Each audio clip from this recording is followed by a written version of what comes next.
America, and welcome back to the Weekly Scrub. I'm your host, Josh, about that money, and to answer your question, I really have no opinion on competitive bathing. Our top story tonight, former men's counselor and self-proclaimed alpha male Jack Murphy has been outed for many dubious online actions. Not only did he write blogs supporting cuckoldry, but apparently participated in homosexual acts on camera. After his cam footage resurfaced, he was nominated for a Grabby Award, since the man really knows how to f*** himself. In scientific news, Lawrence Livermore National Laboratory crossed the Kitty Hawk threshold in regards to nuclear fusion. Apparently, the experiment required temperatures of 100 million degrees and pressures exceeding 100 billion atmospheres, thus resulting in not only nuclear fusion, but the second hardest substance known to man. The number one hardest material, however, still goes to Joe Biden when sniffing underage girls.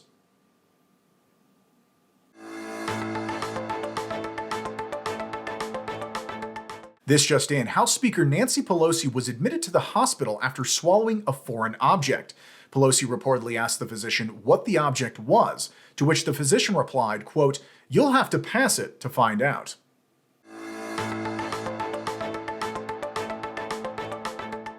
In sports, legendary coach and commentator John Madden dies at the age of 85.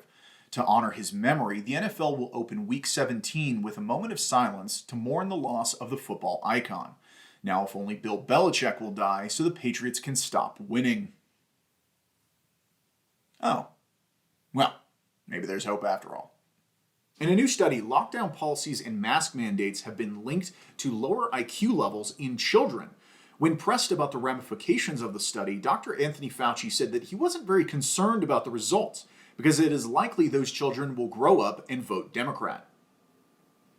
In some happy news, a TSA agent out of New Jersey saves a baby's life after she leapt over the conveyor belt to perform the Heimlich on the infant. Cecilia Morales has been heralded as a hero, not only by the media, but also by Thomas Carter, TSA's federal security director, who said, quote, "This is a monumental occasion. Not only did Cecilia perform a great act of heroism, but this is also the first time the TSA has ever saved anyone." In entertainment news, The Matrix Resurrections suffers a box office flop after the reboot fails to stir interest from the public. Reporters scoured the internet to find out how this formerly beloved franchise could perform so poorly at the box office. According to one reviewer, quote, "Both The Matrix Reloaded and Revolutions were terrible, so when I saw Resurrections in theaters, it was like deja vu." A U.S. Navy warship delays deployment after a COVID-19 outbreak, regardless of the fact that the crew was 100% vaccinated. Reporters quickly hounded Rochelle Walensky, the CDC director, about the incident, asking how is this possible? She replied, quote, "The vaccines are 100% safe and effective, except for this one time." In other COVID news, CNN contributor Leanna Wen admitted that cloth masks were mostly decorative.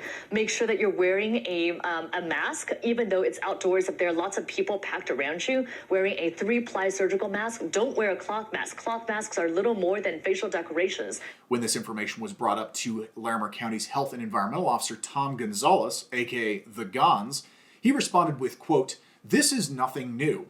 When we chose to impose the mandate, it was after watching West Side Story." He continued by reciting lyrics from which his health decision was based. "I feel pretty, oh so pretty. I feel pretty and witty and gay." In political news, former New York Governor Andrew Cuomo will not receive any criminal charges for the sexual harassment allegations which forced him to step down earlier this year. When pushed for an explanation, Westchester County District Attorney Mimi Roca said, quote, "Come on, guys. #MeToo is supposed to be used against Republicans when they say something icky, not respectable Democrats. Besides, I heard those two broads were asking for it anyway."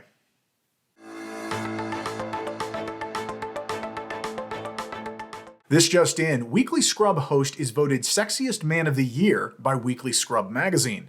Luckily for the host, his only competition was a dining room chair.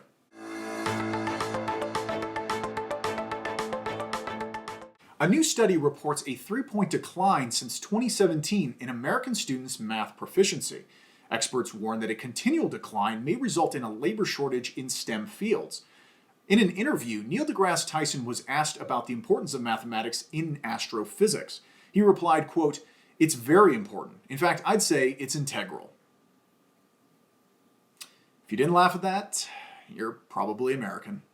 Our final story for the night. In a heartwarming Christmas Eve story, former Vice President Joe Biden spoke with several American families live at the White House.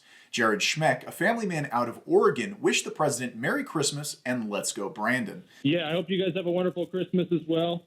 Merry Thank Christmas and let's go Brandon. Let's go, Brandon. I agree. Is there anything more beautiful than the president of the United States agreeing with his people that he should go f*** himself? What a uniter. This has been your Weekly Scrub. I'm your host, Josh Bout Dat Money. Please like, share, subscribe, and hit that notification bell so you never miss an episode. Good night, America, and remember, as long as Joe Biden is president, things can only get worse.